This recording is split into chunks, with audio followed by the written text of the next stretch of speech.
हे guys welcome back to the channel of Ayurveda Marathi. तर आज आपण या व्हिडिओमध्ये स्पेशली युनिव्हर्सिटीमध्ये येणाऱ्या practical exams and the viva त्याच्या बाबतीत बोलणार आहोत. सो आपल्याला सिलेबस कॉपीमध्ये एक सर्टन लिस्ट ऑफ प्रॅक्टिकल्स त्यांनी प्रोव्हाइड केलेली आहे. नाव ओव्हरऑल प्रॅक्टिकल्सचे मार्क्स 200 आहेत. हे सगळ्यांना माहितीच असणार आहे कारण थिअरीला पण 200 मार्क्स होते. Now with the allotted marks आपल्याला सर्टन डिस्ट्रीब्युशन दिलेलं आहे प्रॅक्टिकल, वायवा आणि स्पॉटिंगसाठी. आता फॉर एक्झाम्पल प्रॅक्टिकलसाठी त्यांनी branches of anatomy, history of anatomy, ethics in dissection hall हे सगळं तुम्हाला मृत शरीर संशोधन आणि मॉडर्न ॲनाटमी कॉन्सेप्टच्या वेळेस सांगितलेलं आहे. ॲनाटॉमिकल टर्मिनॉलॉजीसुद्धा कोणत्या प्लेनमध्ये कापली जाते, का कापली जाते, what is longitudinal section, what is transverse section, असे सगळे क्वेश्चन्स विचारले जाणार आहेत. त्यानंतर प्रिझर्वेशन मेथड्स ऑफ द कॅडेवर, हा जो पॉईंट मी तुम्हाला इथे एक्सप्लेन करते, हा मृत शरीर संशोधनच्या वेळेस तुम्हाला नीट एक्सप्लेन केलेलं होतं. त्यानंतर शवविच्छेदन, लाईन ऑफ डिसेक्शन कुठून घ्यायची आहे, कसं जायचं आहे, हे सगळं तुम्हाला तुमच्या रिस्पेक्टिव्ह कॉलेजेसमध्ये डिसेक्शन करताना शिकवलं असेल अशी मी एक्सपेक्टेशन्स ठेवते, because it's very important for surface anatomy as well. त्यानंतर तुम्हाला डिसेक्शन ऑफ सेन्सरी ऑर्गन्स पण दिलेलं आहेत. हे सगळं प्रॅक्टिकल बॉडीवरती तुम्हाला जर तुमच्या कॉलेजने प्रॅक्टिकल कंडक्ट केलं तर हे सगळं तुम्हाला करून तिथं दाखवावं लागणार आहे. त्याशिवाय तुम्हाला एक्सरे ओळखावा लागणार आहे, what is anterior view, what is posterior view, त्यानंतर कोणत्या साईडचा एक्सरे आहे, कोणती डिफॉर्मिटी आहे, विच टाईप ऑफ फ्रॅक्चर आहे, हे पण कदाचित तुम्हाला त्या पर्टिक्युलर याच्यात ओळखायला लावू शकतात. आता हे सगळे प्रॅक्टिकल्स तुमची ऑलरेडी झालेली पाहिजे. आता because these are the list of practicals that would be helpful for you in the respective spotting. Okay. त्यानंतर मर्मची मार्किंग पण खूप इम्पॉर्टंट आहे स्पॉटिंगसाठी. आता आपण डिस्ट्रीब्युशन ऑफ प्रॅक्टिकल एक्झाम्स बघूया. तर स्पॉटिंगसाठी आपल्याला 20 मार्क्स आहेत. त्यानंतर कोष्ट, आशय, शरीर, डिसेक्टेड ऑर्गन्स अँड हिस्टॉलॉजिकल स्लाईडसाठी 20 मार्क्स आहेत. त्यानंतर अस्थि, संधी, पेशी, बोन्स अँड जॉईंट्ससाठी 20 मार्क्स आहेत. त्यानंतर मर्म, शारीर, सरफेस अँड रेडिओलॉजिकल ॲनाटॉमीसाठी 20 मार्क्स आहेत. Practical record book that is the journal and communication स्किलसाठी तुम्हाला 20 मार्क्स आहेत. वायवासाठी तुम्हाला पर्टिक्युलरली 70 मार्क्स दिलेले आहेत. आणि इंटरनल असेसमेंट जे तुमचे 9 झालेले असतील त्या बेसिसवरती तुम्हाला 30 मार्क्स दिलेले आहेत. So overall marks is 200. हे तुमचं प्रॅक्टिकलचं डिस्ट्रीब्युशन आहे which is very easy and convenient. आता तुम्हाला पर्टिक्युलर कॉलेजेसमध्ये जर कन्सिडर केलं तर फक्त स्पॉटिंग आणि वायवाच होते. तर वायवा तर हे तुमच्या पर्सनली हातात आहे. So please go well prepared for the viva and try to make an impression for the examiner. Okay.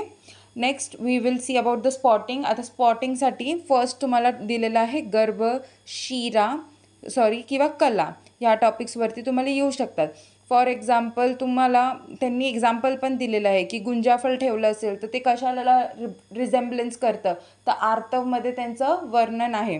So ते त्यांनी एक्झाम्पलमध्ये दिलेलं आहे. त्यानंतर स्फटिक आपण हा शुद्ध शुक्रचा श्लोकमध्ये सुद्धा बघितलेला आहे, तर ते त्यांनी शुक्रशी रिझेम्बलन्स त्याचं दिलेलं आहे. त्यानंतर मर्म. आता मर्ममध्ये कोणताही मर्म मार्क करून ठेवलेला जाईल. आता मग त्यानंतर तुम्हाला तो मर्म ओळखायचा आहे.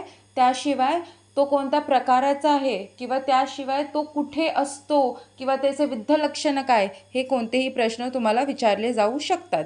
सो मर्मसाठी तुम्ही 100% प्रिपेअर राहिले पाहिजे. त्यानंतर बोन्स अँड मसल्स त्यांनी सांगितलेलं आहे. त्यानंतर आयडेंटिफाय करायचं आहे, त्याचे पिक्युलरिटीज विचारू शकतात, कोणत्या साईडचं आहे ते विचारू शकतात, त्याची अप्लाइड ॲनाटॉमी विचारू शकतात. त्यानंतर त्याचे साईड डिटर्मिनेशनचे पॉईंट्स विचारू शकतात. त्यानंतर मॉडर्ननुसार कोणता बोन आहे आणि आयुर्वेदानुसार कोणता टाईप आहे ते विचारू शकतात. तर तुम्हाला बोन आयडेंटिफाय करून हे सगळे पर्टिक्युलर पॉईंट्स तुम्हाला त्याची माहिती पाहिजे. त्याशिवाय तुम्हाला त्याचे मसल अटॅचमेंट पण विचारली जाऊ शकते, कोणतीही 3 किंवा 4.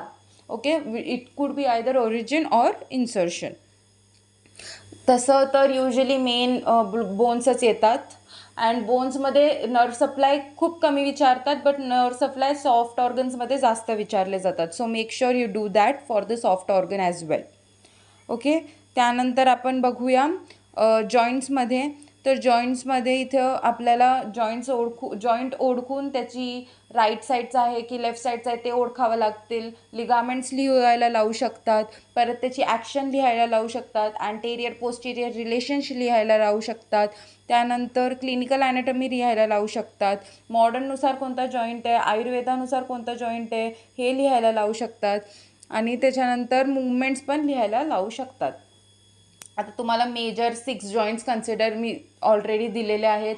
तुम्ही तेवढंच स्टडी केलं तर it would be more than sufficient for joints. त्यानंतर सॉफ्ट ऑर्गन्समध्ये तुम्हाला नर्व सप्लाय, ब्लड सप्लाय हे जास्त विचारले जातात. प्लस त्याची फीचर्स विचारले जातात. क्लिनिकल ॲनाटॉमी तर खूप इम्पॉर्टंट आहे. फॉर एक्झाम्पल स्टमकची क्लिनिकल ॲनाटॉमीमध्ये पेप्टिक अल्सर्स आणि पेप्टिक कार्सिनोमा हे खूप महत्त्वाचं आहे.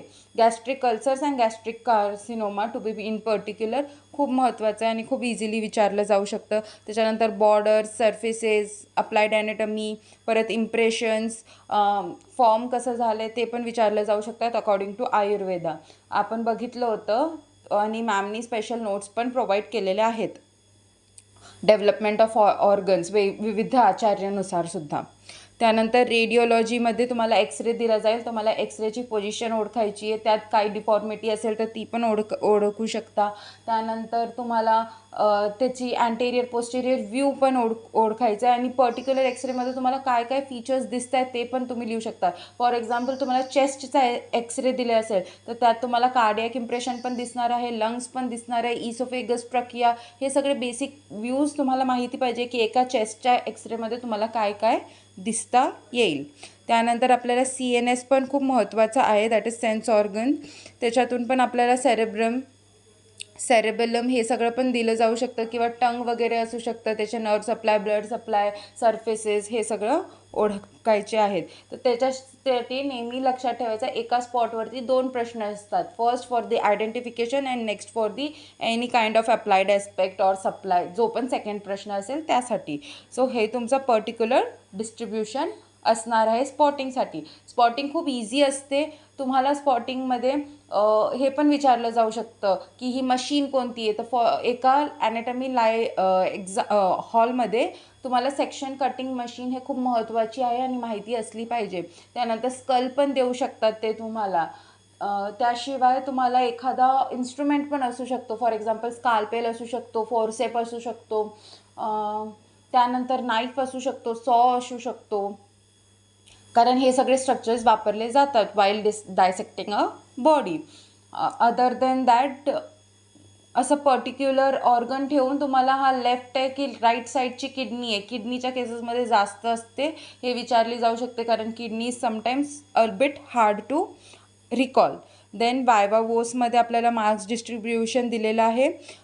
खूप इझी आहे. 40 मार्क्स फॉर शिराधमनी स्त्रोत, शरीरोपक्रमणीय परिभाषा, प्रमाण, ॲनाटॉमिकल टर्मिनॉलॉजीज, करा शरीर, इंद्रिय शरीर and sensory organs, reproductive system. त्यानंतर 20 marks for nervous, endocrine, lymphatic, cardiovascular, urinary, and also 10 marks for गर्भ, एम्ब्रिओलॉजी, रेस्पिरेटरी अँड डायजेस्टिव्ह सिस्टीम. आणि खाली त्याचे स्पेसिफिक पॉईंट्स पण दिलेले आहेत की तुम्हाला काय प्रिपेअर करायचं आहे. सो तुमचा जो सिलेबस आहे खूप इझिली तुम्हाला डिस्ट्रीब्युटिव्ह करून दिलेला आहे and you can easily ask for the marks. हे सगळे तुमच्या हातातले मार्क्स आहे. इट वुड बी बेटर जर तुम्ही हे घालवले नाहीत. So I hope you guys give the best viva of your lives for anatomy. All the very best for the entire practical university exams. Thank you guys. All the very best.